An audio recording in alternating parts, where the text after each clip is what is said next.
सुबह का वक्त था। शांति धाम वृद्धाश्रम के पुराने बरामदे में एक बेंच पर बैठी थी शारदा जी। उनकी नजरें आश्रम के बड़े लोहे के गेट पर टिकी थी, जैसे किसी शिकारी की निगाह अपने शिकार पर हो।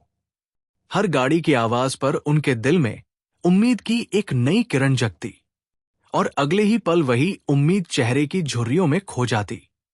आज उन्हें इस आश्रम में आए पूरा 1 साल हो गया था।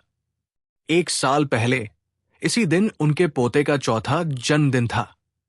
घर मेहमानों से भरा था, हंसी ठिठोली, केक, रोशनी।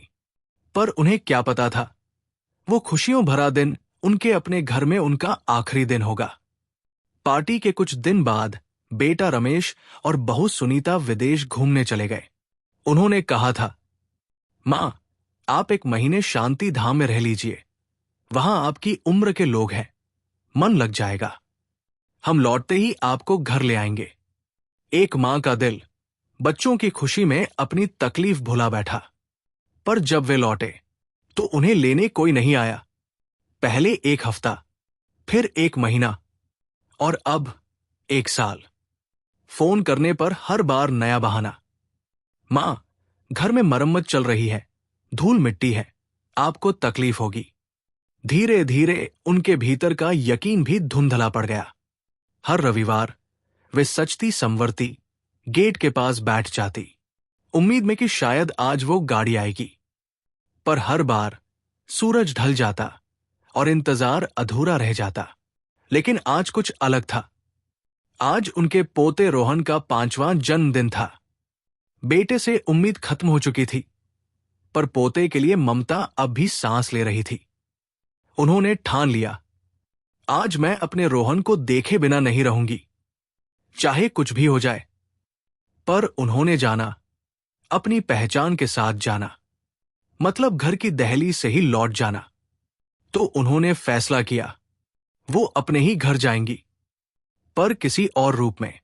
वो मैनेजर के पास पहुंची।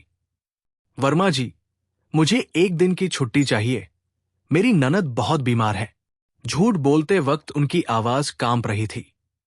जिंदगी में उन्होंने कभी छल नहीं किया था, पर आज मां अपने बेटे से मिलने के लिए झूठ का सहारा ले रही थी। वर्मा जी ने उनकी आंखों में झांका। वो दर्द देखकर मना नहीं कर पाए। ठीक है, शाम तक लौट आइएगा, उन्होंने कहा। शारदा जी अपने कमरे में लौटीं। कांपते हाथों से पुरानी साड़ियों में से एक फीकी नीली साड़ी निकाली, वही साड़ी जो अब लगभग सफेद हो चुकी थी। फिर उन्होंने गंगा बहन से पुराने मोटे कांच का चश्मा मांगा। वो चश्मा पहनते ही दुनिया धुंधली हो गई। पर यही जरूरी था, क्योंकि अब उन्हें खुद को छिपाना था। आईने में देखा, वो शारदा नहीं थी।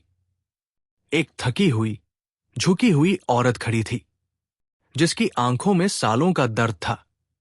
वो अपने ही अस्तित्व को पीछे छोड़ निकल पड़ी अपने बेटे के घर की ओर।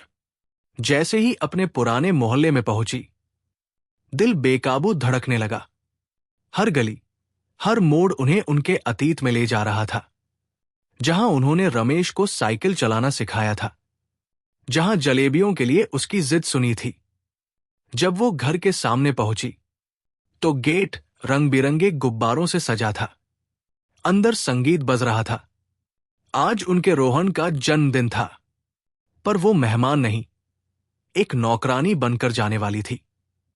उसी वक्त काम वाली ललिता बाहर आई और बोली, मेम साहब, मैं आज नहीं आ पाऊंगी। सुनीता झल्लाकर बोली, तो अपनी सास को भेज दे, आज तो मुझे किसी भी हाल में मदद चाहिए। शारदा जी पेड़ के पीछे खड़ी ये सब सुन रही थी। किस्मत उन्हें एक मौका दे रही थी, लेकिन कीमत थी उनका स्वाभिमान। उन्होंने गहरी सांस ली और दरवाजे की घंटी बजा दी। सुनीता ने दरवाजा खोला। कौन? मैं शांति बाई। अच्छा, ललिता ने भेजा होगा। चलो आओ। सुनीता ने बिना देखे उन्हें अंदर खींच लिया। घर की खुशबू, दीवारें, तस्वीरें, सब उन्हें अपनी ही ममता की याद दिला रही थी। पहले सारे बर्तन धो दो, फिर सब्जी काटना, सुनीता का आदेश गूंजा। शारदा जी बिना कुछ कहे रसोई में चली गई। तभी कमरे से हंसी की आवाज आई और छोटा रोहन नीली शेरवानी पहने भागता हुआ निकला। वो पल उनके लिए पूरी दुनिया था। उनका दिल चीख पड़ा, मेरा बच्चा, पर जुबान खामोश रही।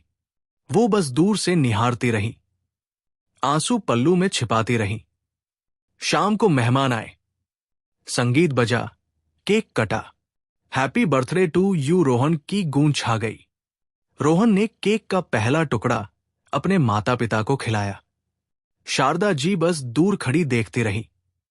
तभी एक आंटी ने पूछा, रमेश बेटा, तुम्हारी मां कहाँ है? उनके बिना ये घर सूना लग रहा है। रमेश मुस्कुराया, आंटी, मां तीर्थ यात्रा पर गई है। चारों धाम। महफिल में वाहवाही गूंज उठी।